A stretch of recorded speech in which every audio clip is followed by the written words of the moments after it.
Relative to the thousands of games available today on Nintendo Switch, the first-person shooter genre is lacking in number.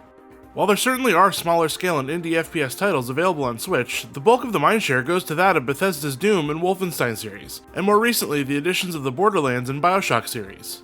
In this, the year that is the hellscape of 2020, enter Serious Sam Collection. After a brief exclusivity stint with Google Stadia, Serious Sam Collection has blasted its way onto Switch. What some might consider a series that rides the coattails of Doom or Duke Nukem is one that, despite cheesy one-liners and a frustrating user interface, for the most part plays very well on Switch and successfully toes the line between mindless lead-filled catharsis and challenging gauntlet that innately compels me to see each campaign through to its end. Surface scanning on. Activity nominal. What? No hospitality today? Serious Sam Collection contains the first three mainline Serious Sam games. 2001 Serious Sam HD, the first encounter, 2002 Serious Sam HD, the second encounter, and 2011 Serious Sam 3 BFE, including all associated DLC. In terms of narrative, there really isn't much on offer. Sure, there's some mention of Sam being transported back in time using something called the Time Lock to fight hordes of enemies from a villain called Mental, but it's really a loose thread to connect the ridiculous and, at times, hyperbolic inclusion of the enemies you'll face off against, and this is fine. The centerpiece of Serious Sam Collection is the over-the-top, bombastic nature of the guns and monsters you'll encounter throughout each game's campaign, and there's plenty of that to go around in this collection.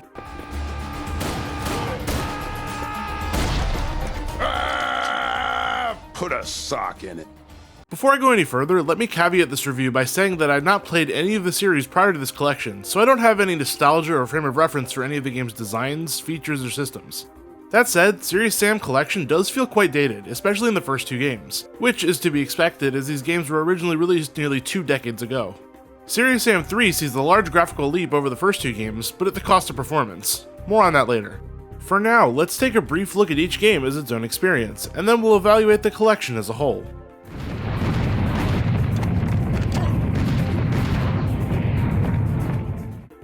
After some brief narrative exposition, Serious Sam HD, the first encounter, drops Sam Serious Stone into pre-22nd century Egypt and into a fight without missing a beat. Starting off with a simple pistol with unlimited ammo, you take out the enemies in the first area and move on, collecting new weapons and encountering new enemies through the campaign. The general gameplay loop is fun enough. Find a new weapon and some ammo, take out hordes of monsters with said weapon, and rinse and repeat, all the while replenishing ammo, health, and armor along the way. Much like in Doom, there are plenty of secret areas to be found, and it generally feels very cathartic to blast away waves of enemies with a double-barrel shotgun in an almost mindless manner. At first, the rollout of new enemies is gradual, but a couple hours into the campaign I realized that the series has a penchant for tossing more and more complex waves of enemies at you over time. What started as a few beheaded rocketeers and bombers quickly turned into Nars, clear skeletons, and more in such complex and over-the-top combinations that I began saving the game every time I had a few seconds of respite just so I wouldn't have to redo an entire gauntlet after each inevitable death.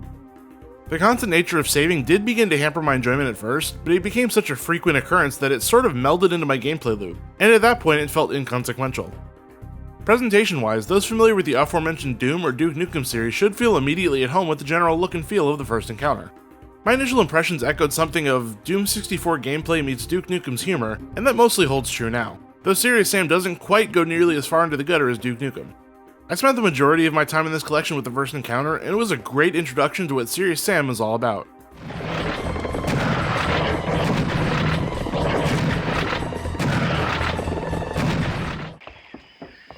Look, Ma, I'm a lumberjack.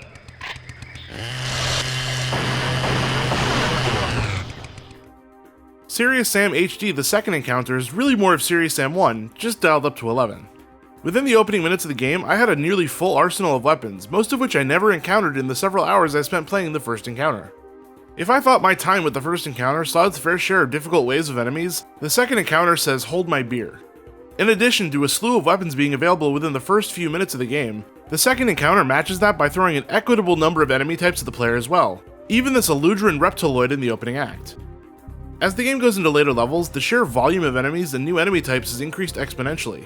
In that sense, the second encounter seems to employ the difficulty by numbers philosophy, which does feel like an artificial difficulty spike rather than an organic one that focuses on truly challenging gameplay, but it still provided an immense sense of satisfaction when I was able to finally clear a particularly difficult gauntlet.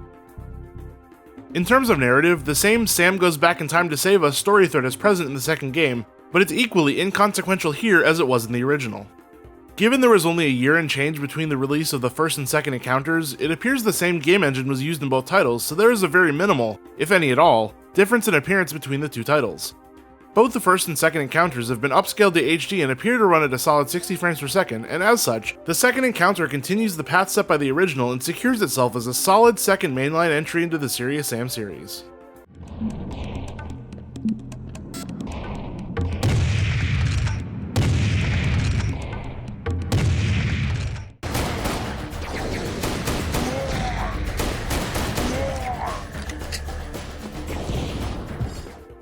Serious Sam 3 BFE is where things change in the collection, in both positive and negative ways. Immediately, the player should notice a giant forward step in visual fidelity, no doubt attributed to the 9-year gap between entries, during which time developer Croteam upgraded the Serious engine used to develop the game. Other modern conventions are found as well, such as the ability to aim down sights, though this can only be done with the pistol and I'm not quite sure why. At any rate, upgraded visuals and some other modern trappings aside, Serious Sam 3 very much retains the heart and spirit of its mainline predecessors in terms of its enemy and weapon variety, despite being a narrative prequel to the first game. Regarding tone, Serious Sam 3 feels far more gritty and less lighthearted than the preceding two games in the collection. That's not to say it diverges too far from that path, but the narrative and presentation this time around certainly feel darker and more serious than in the previous collection titles. That said, despite Serious Sam 3 looking and feeling more modern, unfortunately the same can't be said of its technical performance. Dropped frames are all too frequent here, even when using the game's built-in performance mode option. More on that in a moment. On one hand, the graphical leap would, understandably, mean the game is potentially pushing hardware limits, but this is a 9-year-old game. Even with the Switch's comparably underpowered hardware, I don't think a locked 60 frames per second should be outside the realm of possibility. Despite this one technical shortcoming, however, Serious Sam 3 continues the trend of the previous games and modernizes the series in ways that most players should appreciate.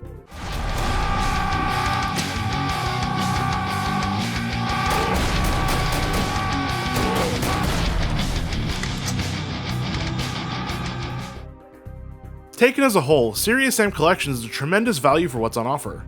Unfortunately, the UI that serves as the game's wrappings, and that is included in each individual title, leaves much to be desired. Rather than offering each title on the title screen and drilling down into which part of each game you want to experience, single player or multiplayer, the latter of which I was not able to test prior to launch, you first choose single player or multiplayer and then choose which game you want to play within each domain. It's not a deal breaker to be sure, but it seems like Croteam is putting the cart before the horse in this regard. In single player, once within each game, the UI is clunky and takes some getting used to, but it's fairly easy to navigate once you learn how to. One major issue I encountered was the inability to create new save files. Rather than constantly overwriting my current save, I at first opted to create a new save file each time I saved the game in case I needed to go back to an earlier point in the campaign.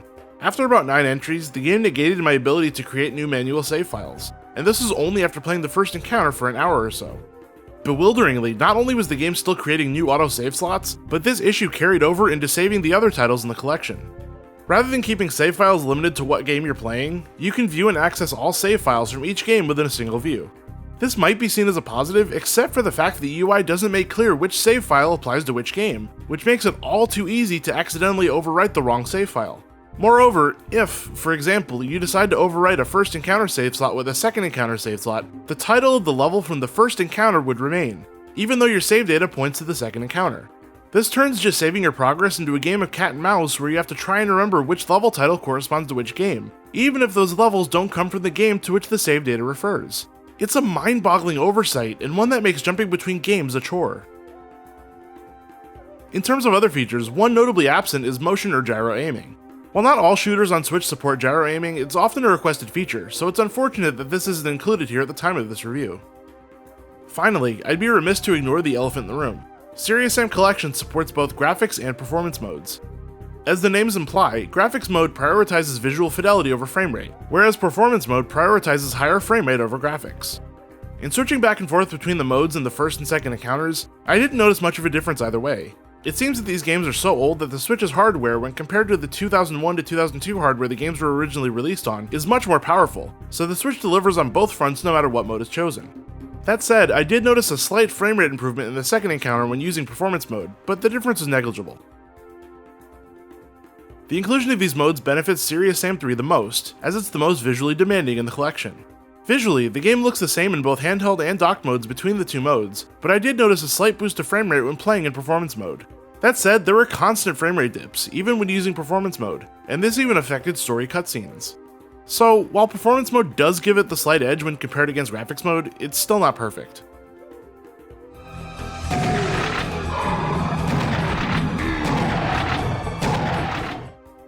Serious Sam Collection is a blast from the past that holds up remarkably well on Switch, but it's not without its constraints. Despite being held back by a less than ideal user interface, save slot issues, and some performance dips in Serious Sam 3, Serious Sam Collection is a fantastic FPS entry on Switch that acts as both a love letter for series fans and a jumping in point for new players alike. Thank you for watching. If you enjoyed our review of Serious Sam Collection on Switch, leave us a comment and tell us how we did, and don't forget to like and subscribe to support us. For everything else Nintendo Switch, keep it right here at SwitchJoy.